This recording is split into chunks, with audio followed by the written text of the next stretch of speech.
ईमान मुफस्सल। आमन्तु बिल्लाहि, आमन्तु बिल्लाहि, मैं ईमान लाया अल्लाह पर, मैं ईमान लाया अल्लाह पर, व मलाइकतिही, व मलाइकतिही, और उसके फरिश्तों पर, और उसके फरिश्तों पर, व कुतुबिही, व कुतुबिही, और उसकी किताबों पर, और उसकी किताबों पर, व रुसुलिही, व रुसुलिही, और उसके रसूलों पर, और उसके रसूलों पर, वल क़द्रि वल क़द्रि खैरिही खैरिही व शर्रिही शर्रिही मिनल्लाहि मिनल्लाहि ताला ताला वल बासी वल बासी बादल मौत, बादल मौत, और अच्छी बुरी तकदीर पर, और अच्छी बुरी तकदीर पर, यह कि ये कि वो अल्लाह की तरफ से है वो अल्लाह की तरफ से है, और मरने के बाद और मरने के बाद दोबारा ज़िंदा होने पर। दोबारा जिंदा होने पर। दुआए क़ुनूत। दुआ कुनूत। अल्लाहुम्मा अल्लाहुम्मा इन्ना इन्ना नस्तईनुका, नस्तईनुका, ए अल्लाह ऐ अल्लाह हम आपसे हम आपसे मदद तलब करते हैं, मदद तलब करते हैं, वनस्तगफिरुका, व नस्तगफिरुका, और हम आपसे और हम आपसे बख्शिश तलब करते हैं, बख्शिश तलब करते हैं, वनुमिनु बिका, व नुमिनु बिका, और हम आप पर और हम आप पर ईमान लाते हैं, ईमान लाते हैं, वनतवक्कलु व नतवक्कलु अलैका, अलैका, और हम आप पर और हम आप पर भरोसा रखते हैं, भरोसा रखते हैं, वनुस्नी व नुस्नी अलैकल अलैकल खैर, खैर, और और आपकी आपकी अच्छी तारीफ बयान करते हैं, अच्छी तारीफ बयान करते हैं, वनशकुरुका, व नशकुरुका, और हम आपका शुक्र अदा करते हैं, और हम आपका शुक्र अदा करते हैं, वला नकफुरुका, वला नकफुरुका, वला वला नकफुरुका, नकफुरुका, वला नकफुरुका, वला नकफुरुका, और हम आपकी नाफरमानी नहीं करते, और हम आपकी नाफरमानी नहीं करते, वनखलाउ, व नखलाउ, और हम इलग कर देते हैं, और हम अलग कर देते हैं, वनतरुकु, व नतरुकु, ये नून के बाद ता है, वनतरुकु, व नतरुकु, और हम छोड़ देते हैं, और हम छोड़ देते हैं, मैं यफजुरुक, मैं यफजुर, जो तेरी नाफरमानी करे, जो तेरी नाफरमानी करे, अल्लाहुम्मा अल्लाहुम्मा इय्याका इय्याका नाबुदु, नअबुदु, ए अल्लाह ऐ अल्लाह हम हम सिर्फ सिर्फ तेरी ही इबादत करते हैं, तेरी ही इबादत करते हैं, वलक नुसल्ली, वलक नुसल्ली, और हम सिर्फ तेरे ही लिए नमाज पढ़ते हैं, सिर्फ तेरे ही लिए नमाज पढ़ते हैं, वनस्जुदु, व नस्जुदु, और हम और हम तेरे ही लिए सजदा करते हैं, तेरे ही लिए सजदा करते हैं, व इलैका नस्आ, व अलैका नसआ, और हम तेरी तरफ ही तेरी तरफ ही कोशिश करते हैं, कोशिश करते हैं, वनहफिदु, व नखफिदु, और हम दौड़ते हैं और हम दौड़ते हैं तेरी तरफ, तेरी तरफ, वनरजू, व नरजू, और हम उम्मीद रखते हैं, और हम उम्मीद रखते हैं, रहमतका, रहमतका, तेरी रहमत की, तेरी रहमत की, वनख्शा व नख्शा अदाबका, अज़ाबका, और हम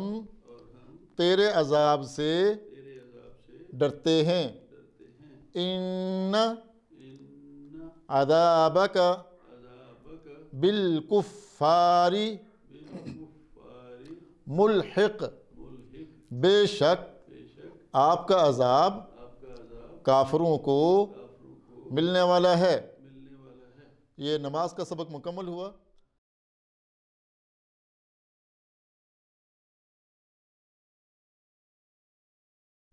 In your class of HODs, now it's time to start your biology lecture for class 9th.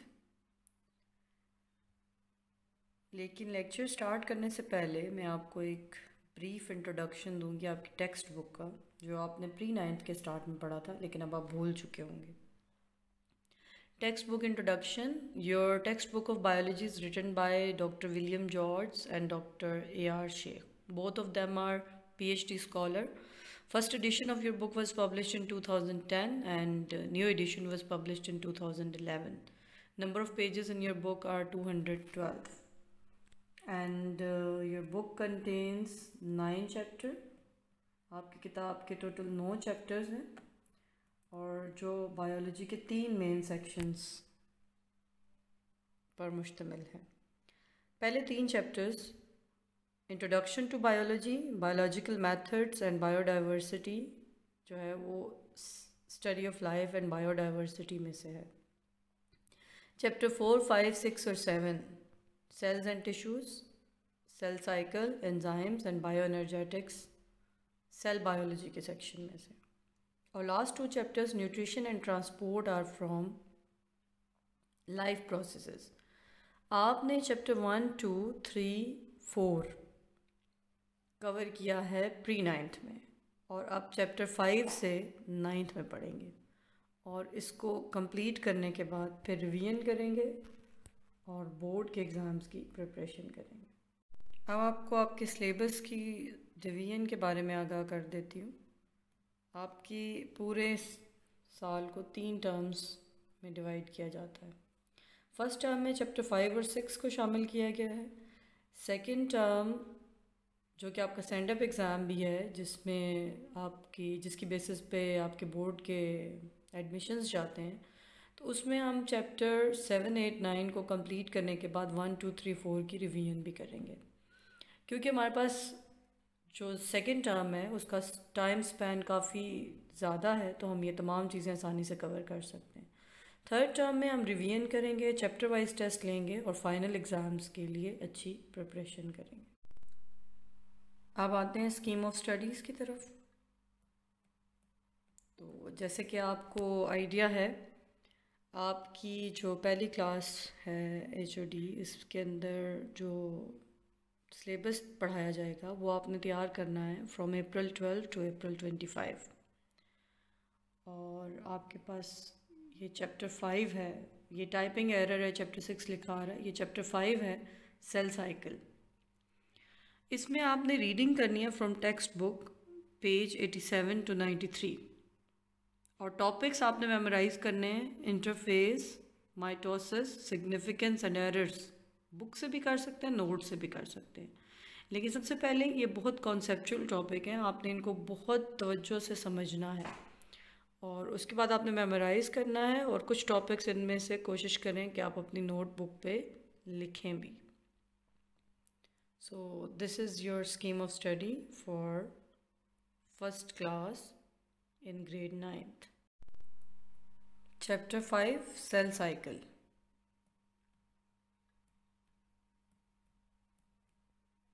Major topics or contents of chapter 5 are cell cycle, mitosis, significance and error of mitosis, meiosis, significance and error of meiosis, apoptosis and necrosis. Last 2 processes, apoptosis and necrosis, are the processes of cell death, and mitosis and meiosis are processes of cell formation. Cell cycle को हम define कर लेते हैं। All the processes that take place from the time a cell is produced until it complete mitosis and produce new cell is called cell cycle. मतलब एक cell जब divide करना start करता है, उस पॉइंट से लेकर और जहाँ से तक वो 1 से 2 में कन्वर्ट हो जाता है, उसके दौरान वो जितनी स्टेजेस से गुजरता है उनको हम सेल साइकिल कहते हैं। तो वो तमाम स्टेजेस का मजमूआ हमारे पास क्या कहलाता है? Cell cycle. So cell cycle is related to cell division. Cell division के प्रोसेस से एक सेल से 2 सेल का बनना वो किन स्टेजेस पे मुश्तमिल होता है, उसको सेल साइकिल कहते हैं। And there are 2 main phases of cell cycle, interphase and mitosis M phase, जिनके डिटेल हम अगले आने वाले टॉपिक्स में पढ़ेंगे। इंटरफेज, जब सेल डिवाइड करता है तो वो कुछ स्टेजेस से गुजरता है। जब वो फैसला करता है कि उसने डिवाइड करना है तो वो कुछ स्टेजेस से गुजरता है। वो स्टेजेस आपके सामने हैं और ये इंटरफेस है। जब सेल डिवाइड नहीं करता तो वो कौन से स्टेज में होता है? G0। लेकिन जैसे ही वो डिवाइड करने की तरफ जाता है तो वो कौन सी फेज़ में चला जाता है? G1, gap 1। गैप 1 के अंदर उसके अंदर कुछ चेंजेस होती हैं। गैप 1 स्टेज में जब सेल जाता है तो उसके अंदर कुछ चेंजेस होती हैं। गैप 1 में सेल के अंदर जो सबसे पहली चेंज आती है वो ये है कि सेल अपनी प्रोटीन सिंथेसिस एबिलिटी को बढ़ा देता है। Cell increases its ability of protein synthesis. और ऑर्गेनेल सिंथेसिस, जो ऑर्गेनेली सेल के अंदर मौजूद है, उनके नंबर को इंक्रीज कर देता है। इन तमाम एक्टिविटीज़ की वजह से सेल का साइज़ इंक्रीज हो जाता है। उसके बाद सेल जाता है सेकेंड फेज़ की तरफ, जिसको एस फेज़ कहते हैं। एस फेज़ में न्यूक्लियस के अंदर डीएनए की सिंथेसिस डबल हो जाती है। तो cell doubles the synthesis of DNA, क्योंकि उसने 2 न्यूक्लियस में डिवाइड करना है। जब वो सक्सेसफुली एस फेज़ को कंप्लीट कर देता है तो वो G2 फेज़ में जाता है। जो रिमेनिंग ऑर्गेनेल सिंथेसिस सेल ने करनी होती है वो करता है। उसके अलावा सेल जो है वो प्रोटीन सिंथेसिस करता है, एंजाइम्स बनाता है, जो से माइटोसिस के फेज़ के लिए चाहिए। ये जो तीनों स्टेजेस हैं, G1, S और G2, इनको इंटरफेस कहते हैं या प्रिपरेटरी फेज़ है। ये तैयारी है किसके लिए? माइटोसिस के लिए।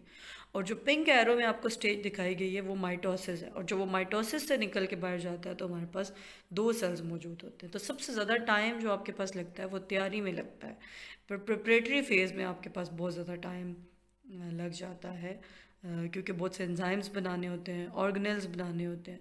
तो most of the time of cell cycle, and ये all this is cell cycle, and most of the time of the cell cycle is attributed to these 3 stages, which are collectively termed as interphase. To prepare for cell division, the cell goes through interphase, which can be divided into 3 distinct phases. During G1 or gap 1 phase, all the organelles and cytoplasmic components, including the centrioles in animal cells, replicate. Then during S or synthesis phase, the DNA replicates. Finally, during G2 or gap 2 phase, all the enzymes needed to aid in the process of cell division are produced. Most eukaryotic cells spend a great deal of time in interphase, and a very short period of time actually dividing, a process called mitosis. The cell is now ready to go through mitosis. Further topic की detail में जाने से पहले मैं चाहती हूँ कि आपको ये डायग्राम क्लियर हो। ये जो स्ट्रक्चर आपके सामने है ये क्रोमोसोम है।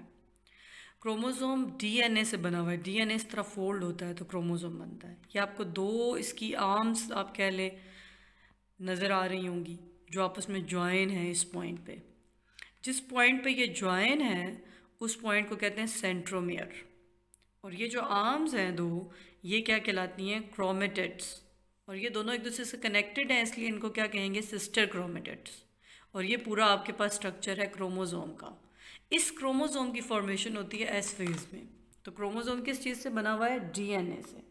क्रोमोसोम किस चीज़ से बना हुआ है? डीएनए से बना हुआ है।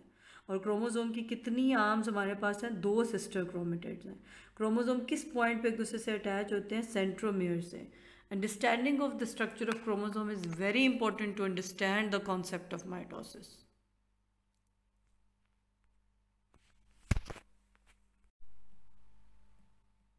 Mitosis is the type of cell division in which a cell divides into 2 cells with the same number of chromosomes as in parent cell. Mitosis वो process of division है जिसमें parent और daughter cell में number of chromosomes same होते हैं। अब हर species के अंदर उनके cells में number of chromosome fixed है। जैसे अगर मैं humans की बात करूँ तो humans के cell में number of chromosome 46 है। तो माइटोसिस में जब ह्यूमन सेल माइटोसिस करेंगे 1 से 2 में जाएंगे तो उनमें नंबर ऑफ़ क्रोमोसोम फिक्स रहेगा। पेरेंट सेल में भी नंबर ऑफ़ क्रोमोसोम 46 होंगे और डॉटर सेल में भी नंबर ऑफ़ क्रोमोसोम 46 होंगे। ये सबसे पहली चीज़ है, इसको अंडरस्टैंड करना। Number of chromosome remain same in daughter cell as of parent cells. अब हमारी बॉडी सेल्स को देखें तो इनको 2 कैटेगरीज में डिवाइड किया जाता है, somatic cells and germ line cells. Somatic cells are those cells which form the body of an organism. हमारे तमाम बॉडी के नॉर्मल सेल्स जो है वो सोमैटिक सेल्स हैं जो बॉडी के तमाम ऑर्गन सिस्टम्स को बनाते हैं, एंड दे अंडरगो माइटोसिस। और सोमैटिक सेल्स में क्या होती है? Mitosis. Germ line cells are those which give rise to gametes. ये germ line cells reproductive system का पार्ट होते हैं और ये लाइफ की एक सर्टन स्टेज के बाद डेवलप होते हैं और ये गैमेट्स बनाते हैं, एंड दे अंडरगो मायोसिस। इनके अंदर एक यूनिक तरह का प्रोसेस होता है जो कि मायोसिस है।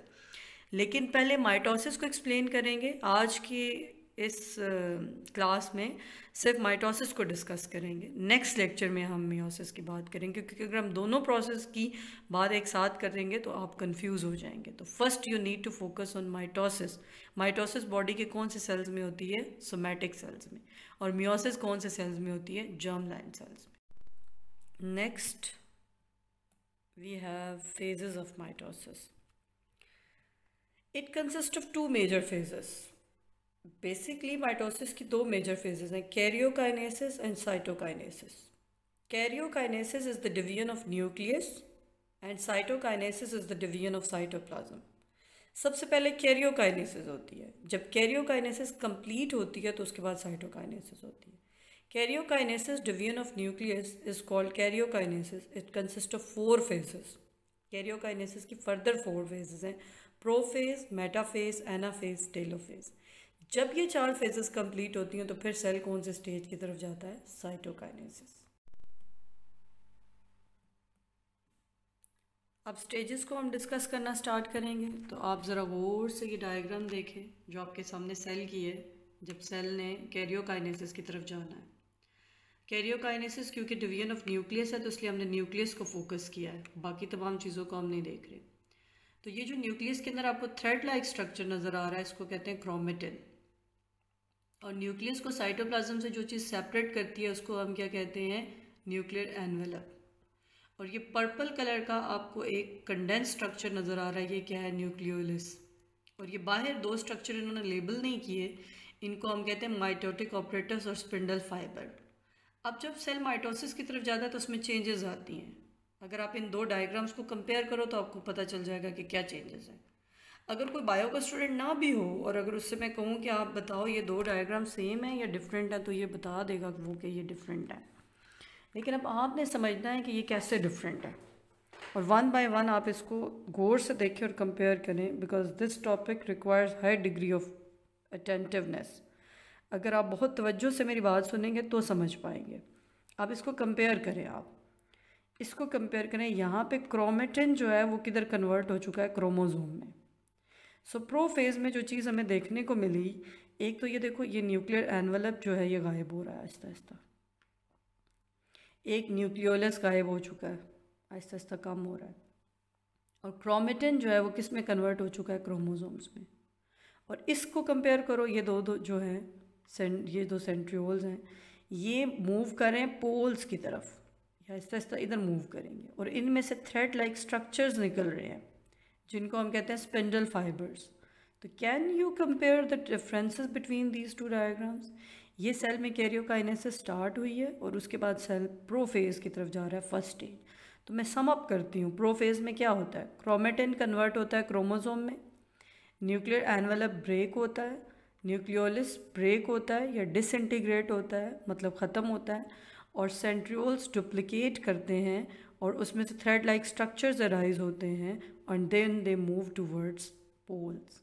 जब ये कंप्लीट होता है तो हम कहते हैं कि उसकी पहली स्टेज कंप्लीट हो गई है, जिसको हम क्या कहते हैं? प्रोफेज। अब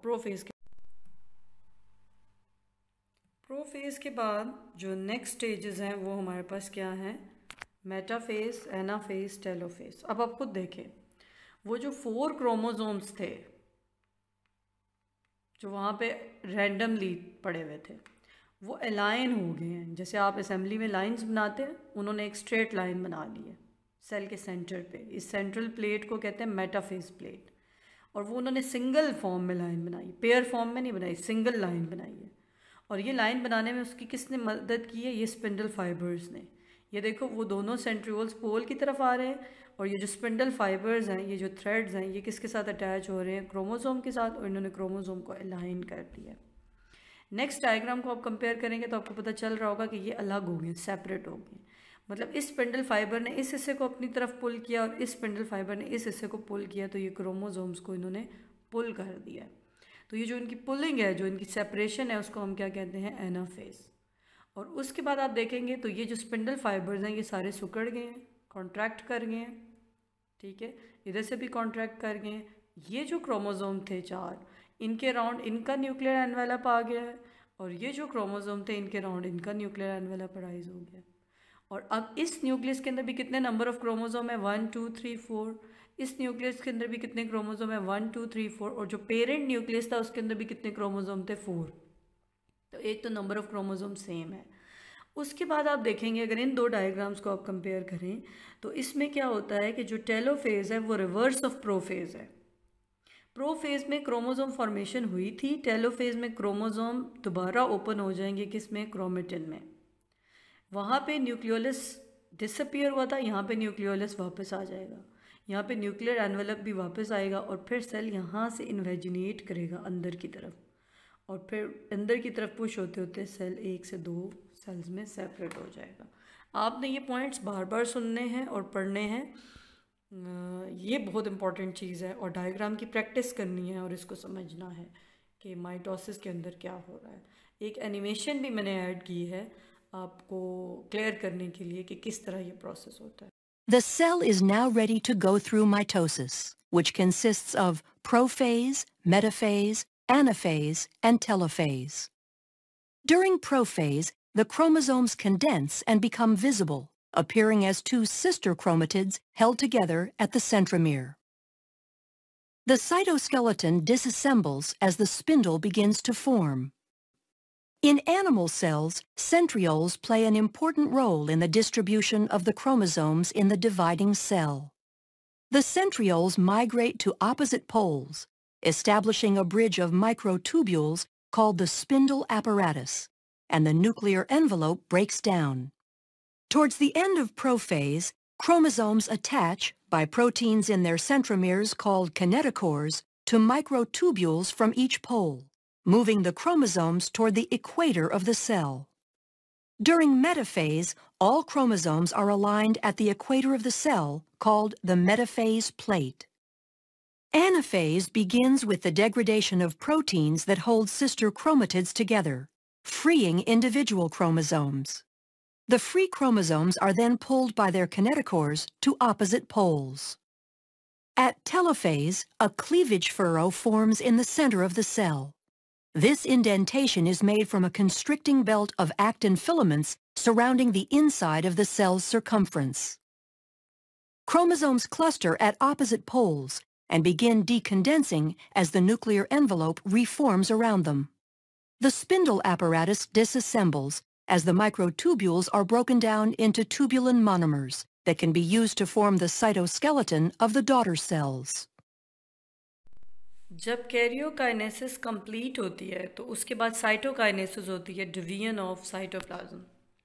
और साइटोकाइनेसिस प्लांट और एनिमल सेल की बहुत डिफरेंट है, क्योंकि प्लांट सेल को सेल वॉल बनानी होती है और एनिमल सेल को सेल वॉल नहीं बनानी होती।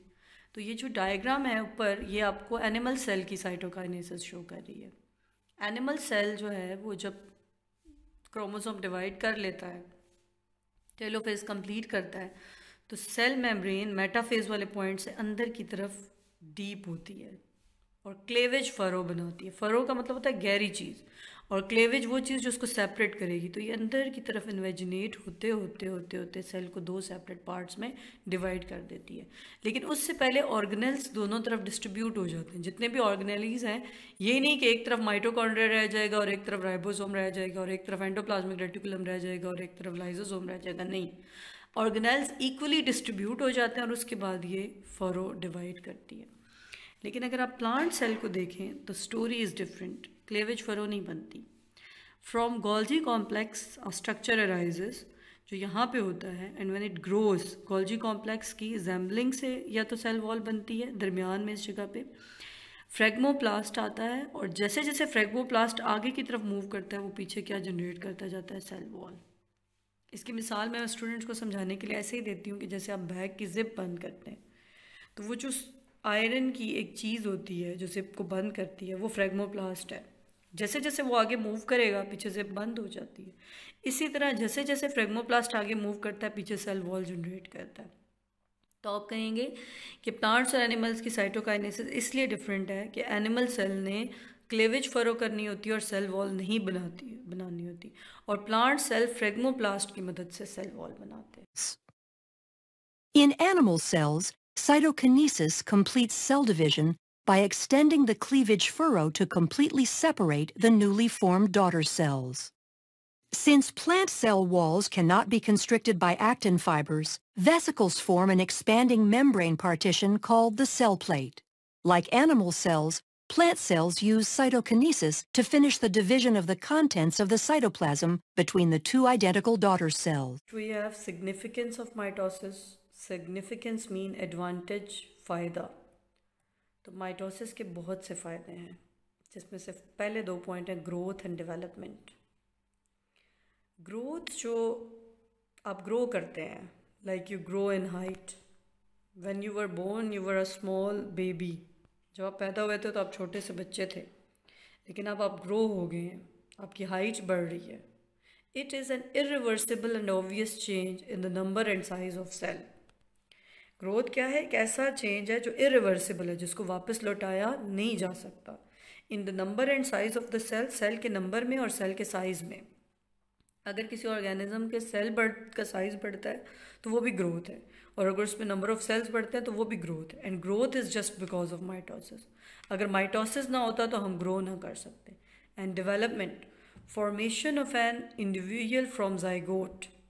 जाइगोट से एक नए ऑर्गेनिज्म का बनना after passing through sequential stages and events is known as development. तो जो ऑर्गेनिज्म बनता है, जैसे एक बीज से एक दरख्त बन जाता है, या एक जाइगोट से एक पूरा एनिमल बन जाता है, एक ऑर्गेनिज्म बन जाता है, तो वो भी डेवलपमेंट है। और डेवलपमेंट भी ना होती अगर माइटोसिस ना होती। तो ये जो लिविंग ऑर्गेनिज्म बन जाते हैं, ये किसकी वजह से बनते हैं? माइटोसिस की वजह से। नेक्स्ट हमारे पास है सेल रिप्लेसमेंट।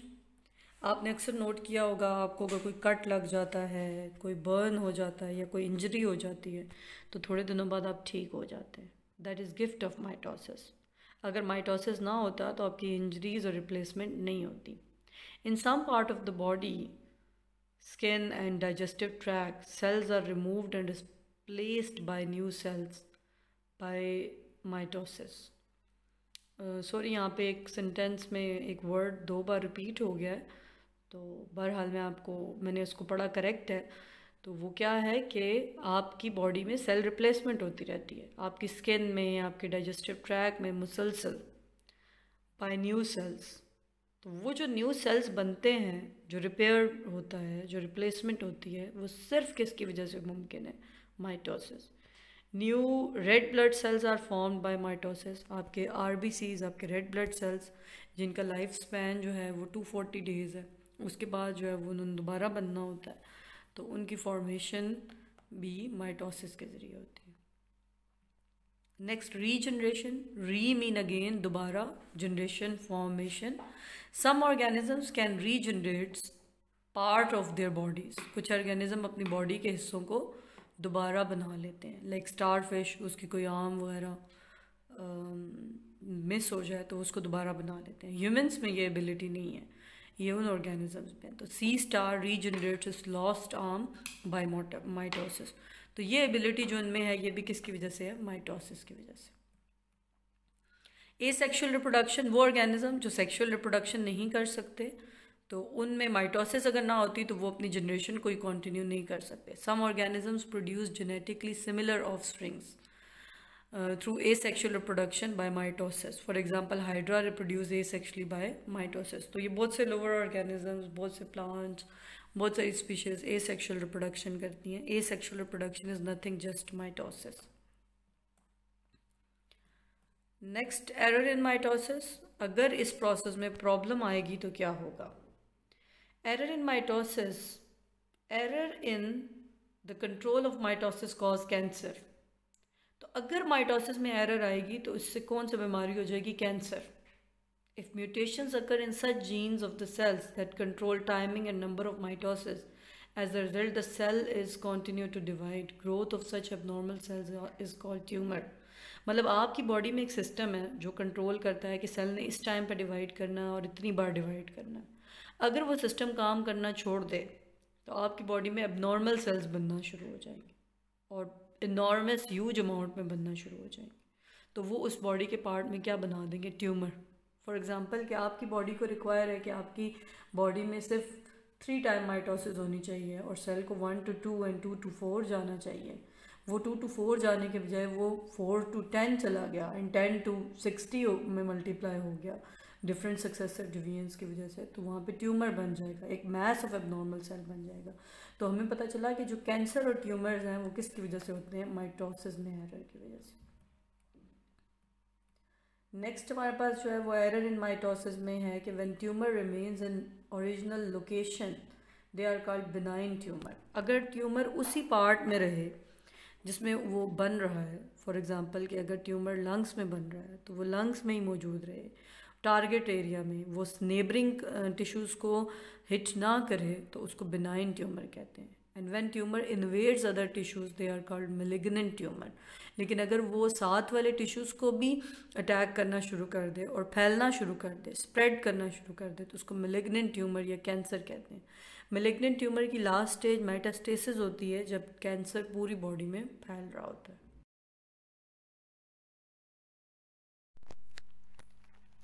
आपकी टेक्स्ट बुक पेज नंबर 87 से मैं कुछ पोर्शन रीड करूँगी। Cell cycle. Cell cycle is a series of events from the time a cell is produced until it completes mitosis and produce new cell. Cell cycle उन events का नाम है जो शुरू होते हैं जब एक सेल कुछ स्टेजेस से गुजरने के बाद न्यू सेल बनाता है। Cell cycle consist of 2 major phases. Cell cycle के 2 मेजर फेजेस हैं, interphase and M phase mitosis. Mitotic phase is relatively short period of cell cycle. It alternates with a much longer interphase. Mitosis थोड़ा time period लेता है और interphase ज़्यादा लेता है, जैसे कि मैं लेक्चर में आपको बता के आई हूँ। Where cell prepares itself for division, जहाँ पे सेल अपने आप को किसके लिए तैयार करता है, डिवीजन के लिए। Interphase is the time when a cell's metabolic activity is very high. Interphase वो टाइम होता है जब सेल की metabolic activity बहुत हाई होती है and it performs its various functions. It is divided into 3 phases: G1 first gap, S synthesis phase and G2 second gap. और उसकी जो stages हैं उनकी समरी मैंने आपको लेक्चर में बताई है कि उन phases में। माइटोसिस का टॉपिक बुक से रीड करेंगे। ये आपके पास page number 89, mitosis. In 1880s a German biologist Fleming observed that in a dividing cell nucleus passes through a series of changes which he called mitosis. Mitosis is a type of cell division in which a cell divides into 2 daughter cells, each with the same number of chromosomes as were present in parent cell. उसने observe किया कि जब cell divide करता है तो उसके nucleus में कुछ चेंजेस होती हैं, और उसने ये भी देखा कि माइटोसिस वो प्रोसेस ऑफ डिवीजन है कि जिसमें पेरेंट से जो 2 डॉटर सेल्स बनते हैं तो पेरेंट और डॉटर सेल में नंबर ऑफ क्रोमोसोम हमेशा सेम रहता है। Mitosis occurs only in eukaryotic cell. In multicellular organisms the somatic cell undergoes mitosis. Somatic cells के बारे में मैं आपको समझा के आई हूँ कि आपकी body normal sales somatic cells कहलाते हैं, तो माइटोसिस जो है वो यूकैरियोट्स में होता है। Prokaryotic cells undergo a process similar to mitosis called binary fission. Prokaryotes में माइटोसिस की तरह का एक और प्रोसेस होता है, वो है बिल्कुल 99% सेम है माइटोसिस से, लेकिन नाम उसका क्या है, binary fission. They do not undergo proper mitosis, में थोड़ी बहुत चेंजेस हैं। इस बॉक्स को भी पढ़ लेते हैं। कह रहे हैं somatic cells are those which form the body of organism. एक ऑर्गेनिज्म की पूरी बॉडी बनाते हैं somatic cells. While germ line cells are those which give rise to gametes. Germ line cells क्या बनाते हैं, gametes. Somatic cells undergo mitosis while germ line cells undergo meiosis. Phases of mitosis. The process of mitosis is complex and highly regulated. Mitosis का process बहुत complex है और highly regulated है। इसमें बहुत से चेक पॉइंट्स हैं जो इसको चेक करते हैं। There are 2 major phases of division of nucleus is known as karyokinesis and division of cytoplasm is known as cytokinesis. Karyokinesis, the division of nucleus, is further divided into 4 phases: prophase, metaphase, anaphase, telophase. Normally the genetic material in the nucleus is in a loose thread-like form called chromatin. जब cell divide नहीं करता तो उसका genetic material open thread की form में पड़ा हुआ होता है, जैसे कि डायग्राम में आपको दिखाया है, उसको क्रोमेटिन कहते हैं। At the onset of prophase, जैसे ही सेल प्रोफेज की तरफ जाता है, क्रोमेटिन कंडेंसेस, क्रोमेटिन इकट्ठा हो जाता है into highly ordered structure called chromosome, एक प्रॉपर स्ट्रक्चर में जिसको कहते हैं क्रोमोसोम। क्रोमोसोम का स्ट्रक्चर भी मैं आपको लेक्चर में दिखा के आई हूँ। Since the genetic material has already been duplicated earlier in the S phase, each chromosome is made up of 2 sister chromatids bound together at the same centromere. कहते हैं कि क्योंकि जेनेटिक मटेरियल तो S phase में duplicate हो गया है, इसलिए क्रोमोसोम के पास 2 सिस्टर क्रोमेटिड्स होते हैं। अगर आप ये डायग्राम देखें ना, ये तो ये आपको दिखा रहा है क्रोमोसोम के 2 सिस्टर क्रोमेटिड्स, और जिस पॉइंट पे वो आपस में अटैच हैं, ये पॉइंट आप देखेंगे, तो जिस पॉइंट पे वो आपस में अटैच हैं उसको क्या कहते हैं? सेंट्रोमियर। तो ये डुप्लीकेशन होती है, जैसे कि आपको उसमें पढ़ा रही थी मैं। तो made up of 2 sister chromatids that are bound together. Each chromosome also has kinetochore at centromere. अच्छा, ये जो रीजन है जहाँ पे ये अटैच है, ये ब्लू कलर की हुक आपको नज़र आ रही है, इसको काइनेटोकोर कहते हैं। और ये किस लिए होती है? स्पिंडल फाइबर को अटैच करने के लिए। Kinetochore is a complex protein structure that is the point where spindle fibers attach. ये वो जगह है जहाँ पे spindle fiber attach होते हैं, hook like structure. There are 2 centrioles collectively called centrosomes close to the nucleus. Each centriole duplicates and thus 2 dotted centrosomes are formed. अब ये मैं डायग्राम में आपको दिखा ये बता रहे हैं, ये सेंट्रोसोम है, ये इसके अंदर सेंट्रियोल्स हैं ये, और स्पिंडल फाइबर है। जब सेल प्रोफेज की तरफ जाता है तो ये देखें, ये 1 से 2 बनते हैं, ये इस तरह के 2 बन गए और स्पिंडल फाइबर्स बन गए। तो ये कह रहे हैं ये डुप्लीकेट करते हैं। जब सेल प्रोफेज की तरफ जाता है तो सेंट्रोसोम्स डुप्लीकेट। उसके बाद क्या होता है? Both of the centrosome migrates to the opposite pole of the cell. Here they give rise to microtubulin by joining tubulin protein present in the cytoplasm. और ये साइटोप्लाज्म में मौजूद ट्यूबुलिन प्रोटीन्स को, जो ट्यूब लाइक प्रोटीन्स हैं, उनको जोड़ते हैं। And these microtubules thus form by are called spindle fibres. ये डायग्राम में आप देख रहे हैं, ये जो थ्रेड लाइक स्ट्रक्चर निकला है, ये ट्यूबुलिन प्रोटीन से मिलकर बना है। जब ये पोल्स की तरफ मूव करते हैं तो ये थ्रेड लाइक स्ट्रक्चर, इस थ्रेड लाइक स्ट्रक्चर को कहते हैं स्पिंडल फाइबर्स। तो ये स्पिंडल फाइबर की, और इसको कंबाइनली हम क्या कहते हैं? Mitotic operators. Complete set of spindle fibre is known as mitotic spindles. By the time nucleolus and nuclear envelope have degraded, वक्त गुजरने के साथ साथ न्यूक्लियोलस भी ख़त्म हो जाता है, डिग्रेड मीन ख़त्म हो जाता है, और न्यूक्लियर एनवेलप भी ख़त्म हो जाता है, और स्पिंडल फाइबर्स जो हैं वो सेल के पोल्स में आ जाते हैं। और अब इन्होंने किसको अटैच करना होता है? क्रोमोसोम्स को अपने साथ। जो क्रोमेटिन हमने देखा है किस में कन्वर्ट हो गया? Chromosome. Page 90 of your book. When spindle fibres have grown to sufficient length, जब स्पिंडल फाइबर फुली ग्रो कर लेते हैं, some of the spindle fibres known as kinetochore spindle fibers attached to the kinetochore of chromosomes. वो spindle fibre जो kinetochore के साथ attach होंगे उनको हम क्या कहेंगे? Kinetochore spindle fibres. 2 kinetochore fibres from opposite poles attached to the chromosome. Chromosome arrange themselves along the equator of cell forming the metaphase plate. Chromosome अपने आप को ला के सेल के सेंटर में अरेंज कर लेंगे, and a number of other fibers from the opposite pole of the centrosome attach with each other. और फिर दूसरे फाइबर्स आएंगे। ये थोड़ी सी डायग्राम देखें, ये इन 2 डायग्राम्स को कंपेयर करें। ये प्रोफेज था, ये क्रोमोसोम थे, और क्रोमोसोम के साथ स्पिंडल फाइबर्स अटैच हुए थे। यहाँ पे आके उन्होंने अपने आप को मेटाफेज प्लेट पे अलाइन कर लिया, और ये दोनों तरफ से जो फाइबर अटैच हो रहा है ब्लू कलर की हुक के साथ, इसको कहते हैं काइनेटोकोर स्पिंडल फाइबर। वो बुक में लिखा हुआ भी है। और ये अपने आप को अलाइन करता है मेटाफेज प्लेट पे। तो ये सेल स्टार्ट हुआ था कहाँ से, जब ये क्रोमेटिन है जो किस में कन्वर्ट हुआ है, क्रोमोसोम में। न्यूक्लियर एनवेलप डिसअपीयर हुआ है, न्यूक्लियोलस डिसअपीयर हुआ है, स्पिंडल फाइबर डुप्लीकेट करके पोल की तरफ मूव करके गया, और उसके बाद फिर ये मेटाफेज प्लेट से अटैच होकर सेल के सेंटर में अरेंज हो जाता है। क्योंकि ये प्रोसेस थोड़ा कॉम्प्लेक्स है, इसलिए मैं बार बार आपको एक्सप्लेन कर रही हूँ, क्योंकि स्टूडेंट्स इतनी जल्दी इसको पिक नहीं करते।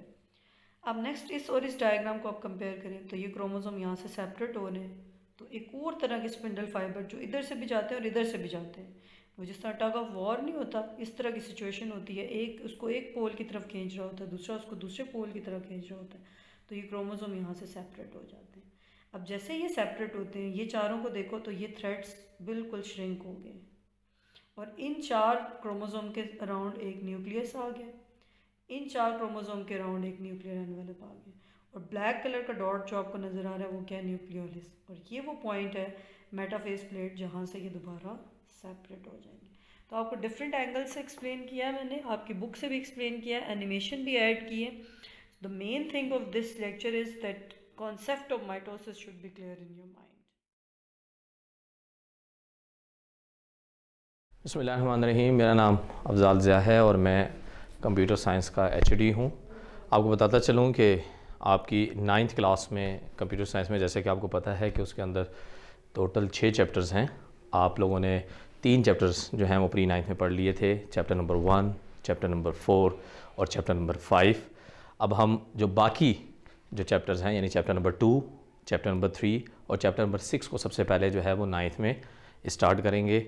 और जैसे कि बुक के बारे में आपको सारा पता है, राइटर जो थे इस बुक के जो राइटर हैं वो सज्जाद हैदर हैं, और बुक जो है वो नेशनल बुक फाउंडेशन की बुक जो है वो आप यूज़ कर रहे हैं। सबसे पहले चैप्टर नंबर 2 से बात करेंगे। 15 डेज़ का जो है ये आपकी एचओडी क्लास है जिसको हम पढ़ेंगे। चैप्टर नंबर 2 का नाम है फंडामेंटल्स ऑफ ऑपरेटिंग सिस्टम। अच्छा, सबसे पहले हम बेटा chapter number 2 fundamentals of operating system में क्वेश्चन नंबर 1 पढ़ेंगे। क्वेश्चन नंबर 1 है what is operating system. Operating system क्या है, आंसर पे जाते हैं। पहला पॉइंट है it is the collection of system software. ये सिस्टम सॉफ्टवेयर का कलेक्शन है। सिस्टम सॉफ्टवेयर वो सॉफ्टवेयर होते हैं जिनके बगैर कंप्यूटर जो है वो काम परफॉर्म नहीं करता, उनको सिस्टम सॉफ्टवेयर कहा जाता है। ये सबसे नेसेसरी सॉफ्टवेयर होते हैं जो कंप्यूटर में होना बहुत ज़रूरी होते हैं, क्योंकि इन सिस्टम सॉफ्टवेयर के बगैर किसी भी एप्लीकेशन सॉफ्टवेयर को आप कंप्यूटर के अंदर इंस्टॉल नहीं कर सकते। Number 2, it controls the working of operating system, यानी ऑपरेटिंग सिस्टम जो है वो मुकम्मल तौर पे कंप्यूटर सिस्टम को कंट्रोल करता है, तमाम इनपुट आउटपुट डिवाइसेस को, तमाम माइक्रो प्रोसेसर की एक्टिविटीज़ को और तमाम पेरिफेरल डिवाइसेस को जो कंप्यूटर के साथ अटैच होती हैं। It act as an interface between the computer user and computer. ये एक ऐसा इंटरफेस बनाता है जिससे कंप्यूटर यूज़र यानी कंप्यूटर को इस्तेमाल करने वाला और कंप्यूटर के दरमियान में एक ताल्लुक पैदा हो जाते हैं।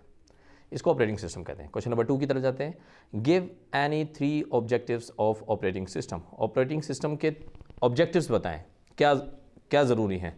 आंसर की तरफ आ जाएं तो कन्वीनियंस एंड एफिशिएंसी। एफिशिएंसी बहुत ज़बरदस्त होती है, बड़ा कन्वीनियंट हो जाता है, बहुत अच्छे तरीके से काम करना शुरू होता है आपका computer system. Usages of resources such as CPU, memory, input output devices and internet. आप बड़ी आसानी के साथ CPU को, मेमोरी को, इनपुट आउटपुट डिवाइसेस को और इंटरनेट को बड़ी आसानी के साथ इस्तेमाल में लेकर आ सकते हैं ऑपरेटिंग सिस्टम की मदद से। और रिसोर्स मैनेजर, यानी आप रिसोर्सेज जो है प्रोवाइड कर सकते हैं, तमाम एप्लीकेशन सॉफ्टवेयर को ये इजाज़त दे सकते हैं कि वो आपके ऑपरेटिंग सिस्टम की मदद से आपके कंप्यूटर में इंस्टॉल हो सके। इसी तरह इनपुट आउटपुट डिवाइसेस को आप इजाज़त देते हैं, इन ड्राइवर्स इंस्टॉल करते हैं कई पेरिफेरल डिवाइसेस के, तो ये रिसोर्स मैनेजर के तौर पर जो है इस्तेमाल में लाया जाता है। क्वेश्चन नंबर 3 की तरफ आते हैं। What is meant by the resources of computer. Resources of computer से क्या मुराद है। पहले पॉइंट पे, the resources of the computer include the microprocessor, memory and all the attach devices. Resources of the computer का मतलब ये है कि माइक्रो प्रोसेसर, मेमोरी और तमाम अटैच डिवाइसेस यानी पेरिफेरल डिवाइसेस, जैसे कीबोर्ड हो गया, जैसे कि माउस हो गया, जैसे कि मॉनिटर हो गया, जैसे कि प्रिंटर हो गया, स्कैनर हो गया, ये तमाम के तमाम जो हैं वो आपके कंप्यूटर के साथ जो है इंटरलिंक्ड होंगे। लेकिन किसकी वजह से इंटरलिंक्ड होंगे, वो आपके ऑपरेटिंग सिस्टम की वजह से इंटरलिंक्ड होते हैं। Operating system automatically manage these resources. Operating system इनको ऑटोमेटिकली तौर पे जो है वो इन तमाम रिसोर्सेज को मैनेज करता है। Operating system allocates the resources of the computer to the application program according to the user requirement। और यूज़र रिक्वायरमेंट के मुताबिक एप्लीकेशन प्रोग्राम्स कोई सा भी हो गया एप्लीकेशन प्रोग्राम, जैसे कि गेम्स हो गई, जैसे कि आपकी कोई इंटरटेनमेंट सॉफ्टवेयर्स हो गई, आपकी फिल्म्स वगैरह हो गई, या आप जो है MS Word, Excel, PowerPoint वगैरह इस्तेमाल में लेकर आते हैं, तो ऑपरेटिंग सिस्टम जो है रिसोर्सेज प्रोवाइड करता है कि आप बड़ी आसानी के साथ इन एप्लीकेशन प्रोग्राम्स को बहुत अच्छे तरीके से जो है वो इस्तेमाल में ला सकते हैं अपने कंप्यूटर सिस्टम में। क्वेश्चन नंबर 4 की तरफ जाते हैं। Why operating system is important software for a computer? क्यों ऑपरेटिंग सिस्टम जो है एक बहुत ही ख़ास सॉफ्टवेयर होता है कंप्यूटर के लिए? गिव एनी 5 रीजन, 5 रीजन जो हैं वो आपने बतानी होंगी। Following are the main function due to the which operating system is important software for the computer. हम ये कुछ पॉइंट्स हैं, 5 पॉइंट्स इसने हमें दिए हैं कि इनकी मदद से ऑपरेटिंग सिस्टम जो है वो बहुत अहम जो है वो रोल अदा करता है। पॉइंट्स यहाँ पे टोटल 6 लिखे हुए। Process management, memory management, input output management, file management, resource management और यूज़र मैनेजमेंट, इसके पॉइंट्स हैं जो इसकी इंपॉर्टेंस के बारे में बताते हैं। इसको तफसील से अगले हम क्वेश्चन में पढ़ते हैं। क्वेश्चन नंबर 5 एक लॉन्ग क्वेश्चन है। Explain the main function of the operating system. Main functions बताएं ऑपरेटिंग सिस्टम के, जिसमें हम लोगों ने क्वेश्चन नंबर 4 में ये पढ़ा था। प्रोसेस मैनेजमेंट इसका पहला पॉइंट है। प्रोसेस मैनेजमेंट क्या है? The process of the program is in execution which need resources like processing resources, memory and input output resources. तमाम इनपुट आउटपुट रिसोर्सेज को, तमाम प्रोसेसिंग रिसोर्सेज को मैनेज करना, उन्हें एग्जीक्यूट करना, उनके डेटा को प्रोसेस करना, ये सारा का सारा प्रोसेस मैनेजमेंट के अंदर आता है। The operating system must allocate the resources to process the data. Operating system का काम होता है डेटा को इनपुट करना कंप्यूटर के अंदर, फिर उसे प्रोसेस करवाना और उसके बाद उसके रिजल्ट को डिस्प्ले करना। उसके दूसरे पॉइंट की तरफ आते हैं। सेकेंड पॉइंट था मेमोरी मैनेजमेंट। मेमोरी मैनेजमेंट का पहला पॉइंट है it is the process of allocating the memory space to different programs. जौन सा भी प्रोग्राम आप इंस्टॉल करते हैं, किसी भी एप्लीकेशन, कोई भी एप्लीकेशन प्रोग्राम आप इंस्टॉल करते हैं, तो ये एलोकेट करता है कि उसके लिए इतनी स्पेस है कंप्यूटर में कि वो सेव किया जा सके या नहीं। जैसे कि आपको सामने दिखाई देता है, आप ड्राइव्स बनाते हैं, ड्राइव C बनाते हैं, डी बनाते हैं, E बनाते हैं, जो भी आप ड्राइव जो है वो बनाते हैं, आपकी उसकी पार्टीशंस करते हैं हार्ड डिस्क की, तो उनके ऊपर कितनी मेमोरी स्पेस है और क्या ये प्रोग्राम वहाँ पर रन किया जा सकता है, इस तमाम सिस्टम को जो है ऑपरेटिंग सिस्टम ही मैनेज कर रहा होता है। When programs are run by user, the operating system allocate portion of the free memory for this program. जब प्रोग्राम जो है वो यूज़र उसको चलाता है, उस प्रोग्राम को ओपन करता है, तो operating system free memory spaces जो है उसको एलोकेट करता है उस प्रोग्राम के लिए, उसको चलाने के लिए, उसको रन करने के लिए, ताकि उसकी एक्जी फाइलें, उसकी कॉम फाइलें जो हैं वो स्टोर हो सकें और वो बड़ी आसानी के साथ जो है वो प्रोग्राम जो है वो रन कर सके। ये ऑपरेटिंग सिस्टम की सलाहियत होती है। When program is closed, इसका लास्ट पॉइंट है, when program is closed, operating system will free the memory portion used for that program। कहता है जैसे ही जिस प्रोग्राम को आप बंद कर देते हैं, ऑपरेटिंग सिस्टम उस मेमोरी पोर्शन को जिसके ऊपर रख कर उस ऑपरेटिंग सिस्टम एप्लीकेशन प्रोग्राम को वो चला रहा होता है, उसको एक दफ़ा फिर कंप्यूटर के लिए जो है वो फ्री छोड़ देता है, ताकि कोई और एप्लीकेशन प्रोग्राम जब आप उसे इंस्टॉल करें या उसको रन करें तो वो फिर मेमोरी एलोकेट कर दे और उसके मुताबिक उसको रन करे। अगला पॉइंट है इनपुट आउटपुट मैनेजमेंट। इससे आप IO मैनेजमेंट भी पढ़ सकते हैं शॉर्टली। इसका पहला पॉइंट है user communicate with computer through input output devices such as the keyboard, mouse, monitor, printer etcetera. कहता है यूज़र जो है वो कम्युनिकेट करता है जैसे ही कंप्यूटर के साथ, तो वो यकीनन इनपुट आउटपुट डिवाइसेस को मद्देनज़र रख रहा होता है। यानी अगर आप कंप्यूटर को इस्तेमाल कर रहे हैं तो इसका मतलब है आप उसके साथ रब्ता कर रहे हैं, कीबोर्ड की मदद से आप उसके साथ रब्ता कर रहे हैं, माउस की मदद से आप रिज़ल्ट डिस्प्ले कर रहे हैं, मॉनिटर की मदद से रिज़ल्ट हासिल कर रहे हैं, प्रिंटर की मदद से, यानी या तो आप सॉफ्ट कॉपी की मदद से रिज़ल्ट हासिल कर रहे हैं जिससे आप मॉनिटर की मदद से यानी स्क्रीन के ऊपर रिजल्ट ले रहे हैं, या फिर आप हार्ड कॉपी के तौर पर रिजल्ट जो है हासिल कर रहे हैं यानी प्रिंटर की मदद से पेज के ऊपर जो है वो रिजल्ट ले रहे हैं। इन तमाम की मैनेजमेंट जो है वो ऑपरेटिंग सिस्टम ही परफॉर्म करता है। इसका अगला point, operating system uses input output controller to manage all input output devices. Operating system तमाम इनपुट आउटपुट कंट्रोलर सिस्टम की मदद से तमाम इनपुट आउटपुट डिवाइसेस को जो है वो मैनेज करता है ताकि वो इस्तेमाल में लाई जा सकें और आपका काम बड़ा आसान हो सके, यानी यूज़र जो है उसे बड़ी आसानी के साथ काम जो है वो परफॉर्म कर सके। इसका अगला पॉइंट है फाइल मैनेजमेंट ऑपरेटिंग सिस्टम का। It is the process in which operating system organise, store and keep track of files and folders. इसका ये काम भी है ऑपरेटिंग सिस्टम का कि वो तमाम फाइलों को अपने पास रखे, तमाम फोल्डर्स को रखे, उन फाइल्स को फोल्डर्स में रखे अगर आप बनाना चाहते हैं तो इनको मैनेज करना जो है वो फाइल मैनेजमेंट का काम है जो ऑपरेटिंग सिस्टम का मेन फंक्शन है। Operating system perform various operation in these files and folders like the creating opening, editing, renaming, moving, कॉपिंग, deleting and searching etcetera. Operating system जो है वो मुख्तलिफ़ किस्म के काम परफॉर्म कर सकता है इन फाइल्स और फोल्डर पे, यानी इन फाइल्स और फोल्डर्स को बनाना, इनको ओपन करना, इनमें तब्दीलियाँ लेकर आना, इनके नाम चेंज करना, इनसे मूव करके एक जगह से दूसरी जगह पे पहुँचाना, कॉपी करना, डिलीट करना, और अगर आपको वो नज़र नहीं आ रही तो उनको सर्च करना। ये तमाम फैसिलिटीज़ जो हैं वो फाइल मैनेजमेंट देता है, और फाइल मैनेजमेंट जो है वो ऑपरेटिंग सिस्टम का एक फंक्शन है।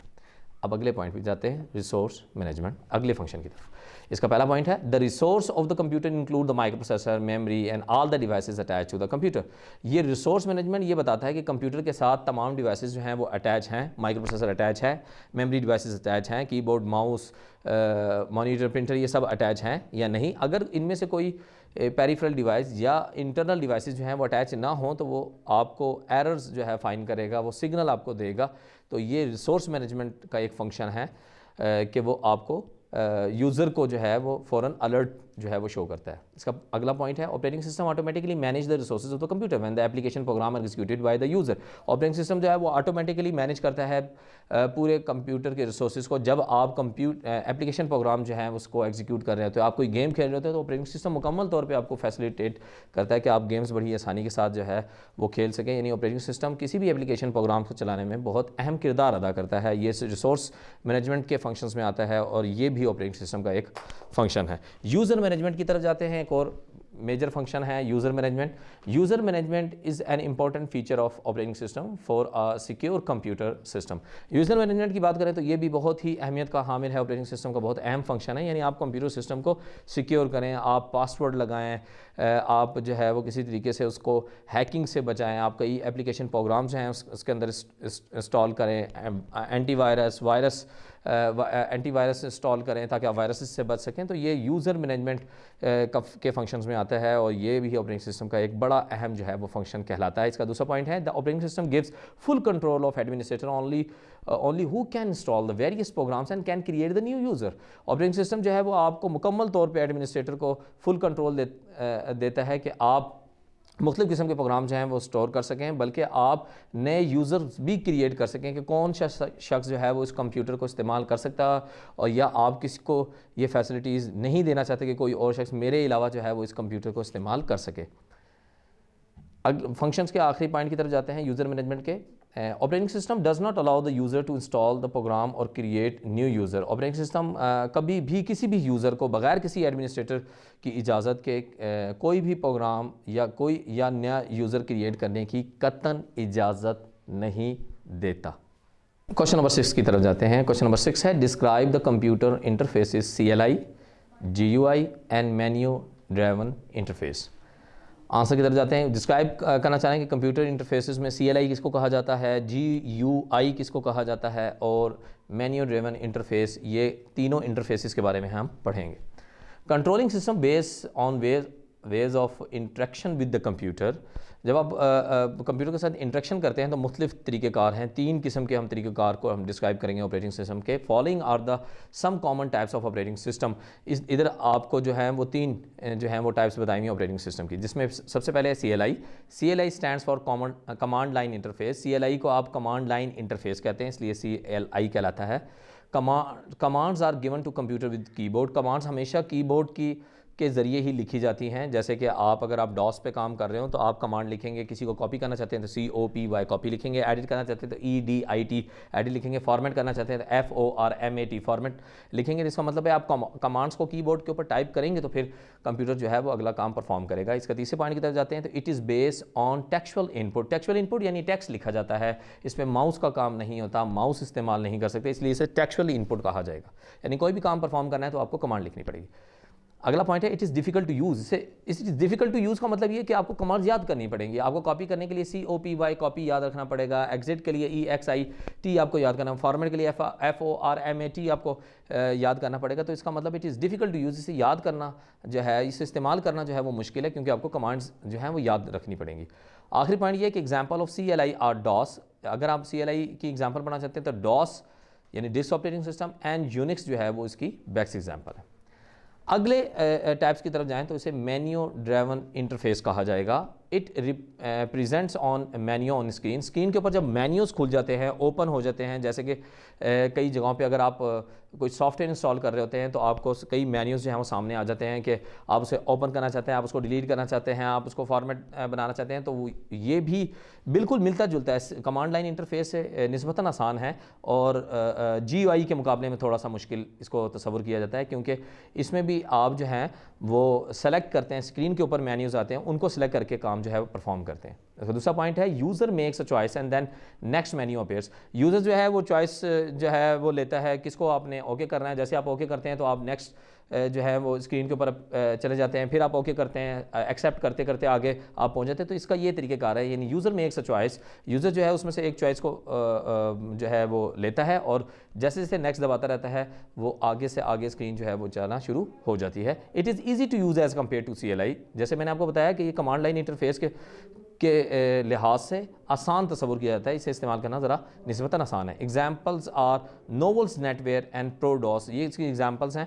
ये आम तौर पे आपको जो है मोबाइल सॉफ्टवेयर के अंदर भी आपको दिखाई देंगे कि एग्जाम्पल नोवेल्स नेटवेयर एंड प्रोडॉस जो हैं वो मेन्यू ड्राइवन इंटरफेस की एग्जाम्पल है। अगला जो हमारे पास ऑपरेटिंग सिस्टम है वो है GUI।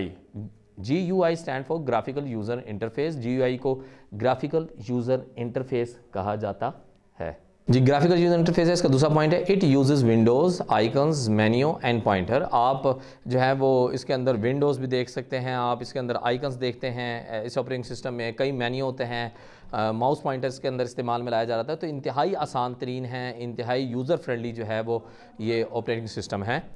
Icon is a graphical symbol that represent a file, folder, programs and devices. Icon जो है वो एक ऐसा ग्राफिकल सिंबल है, एक ऐसी तस्वीर है जिससे आप ये देख सकते हैं कि वो आइकन या तो फाइल का होगा या फोल्डर का होगा या किसी प्रोग्राम का होगा या किसी डिवाइस का होगा। Example of GUI are Macintosh, Linux and Windows. अगर आप एग्जाम्पल पढ़ें GUI की ग्राफिकल यूज़र इंटरफेस की तो मैकिनटॉश, लिनक्स और विंडोज़ इसकी बेस्ट एग्जाम्पल है। और अगर आप एक आम यूज़र की बात करें, एक लेमैन की बात करें तो बहुत बड़ी जो सोसाइटी है वो विंडोज़ जो है वो एज ए ऑपरेटिंग सिस्टम जो है वो इस्तेमाल में लेकर आती है। एडवांटेजेस ऑफ GUI की बात करें, यानी क्या एडवांटेज हैं ग्राफिकल यूज़र इंटरफेस की, तो हम पढ़ते हैं मच ईजियर, ये इंतहाई आसान है। No need to remember commands, इसमें किसी किस्म के किसी कमांड्स को याद करने की ज़रूरत नहीं है। Multiple program can run at the same time, एक से ज़ायद एप्लीकेशन प्रोग्राम को आप एक ही वक्त में जो है वो इस्तेमाल में ला सकते हैं, उसे चला सकते हैं। प्रोवाइड गुड हेल्प फैसिलिटीज़, आपको बड़ी आसानी के साथ जो है वो आपको ऐसी फैसिलिटीज़ देगा कि आपके लिए प्रॉब्लम नहीं आएगी। अगर हम डिसएडवांटेज की बात करें GUI की तो takes up a lot of memory, वो बहुत बड़ी जगह लेता है इसको इंस्टॉल करने में। अगर आप विंडोज़ इंस्टॉल करते हैं, विंडोज़ का कोई वर्जन इंस्टॉल करते हैं तो वो आपकी हार्ड डिस्क में ज़रा ज़्यादा जगह लेगा निस्बतन दूसरे ऑपरेटिंग सिस्टम के मुकाबले में। नीड्स दूसरे ऑपरेटिंग सिस्टम से मुराद मेरी GUI या मेन्यू ड्राइवन इंटरफेस है। नीड्स फास्टर कंप्यूटर, आपको निस्बतन तेज़ कंप्यूटर चाहिए होंगे ताकि वो ग्राफिकल यूज़र इंटरफेस को सपोर्ट कर सकें। क्वेश्चन नंबर 7 की तरफ जाते हैं। What is DOS? DOS किसको कहा जाता है? DOS stand for disk operating system. ये डिस्क ऑपरेटिंग सिस्टम है। It is most popular CLI operating system. ये बहुत ही पॉपुलर जो है वो CLI command line interface operating system कहलाता है। इट डिस्प्ले द प्रॉम्प्ट, इस तरह का प्रॉम्प्ट जो है वो दिखाई देता है DOS पे, क्योंकि इसके आगे ही आप सब कुछ लिखते हैं। अगर आपने कमांड लिखा, किसी चीज़ को कॉपी करना चाहते हैं तो इसके आगे आप कॉपी लिखेंगे, इसके आगे आप फॉर्मेट लिखेंगे, इससे आगे आप एडिट लिखेंगे, इससे आगे आप डिलीट लिखेंगे। यानी ये प्रॉम्प्ट जो है वो सामने दिखाई दे रहा था और इससे आगे आपको वो कमांड लिखनी पड़ती है जो काम आप परफॉर्म करना चाहते हैं टू इंटर द कमांड।